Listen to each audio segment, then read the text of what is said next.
هيا نتعلم الأشكال.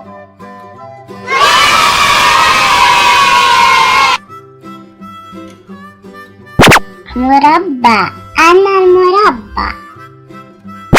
مثلث، أنا المثلث. مستطيل، أنا المستطيل. دائرة، أنا الدائرة.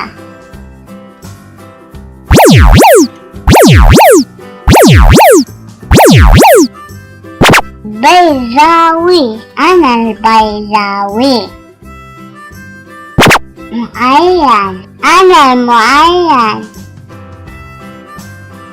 خماسي الأضلاع، أنا خماسي الأضلاع.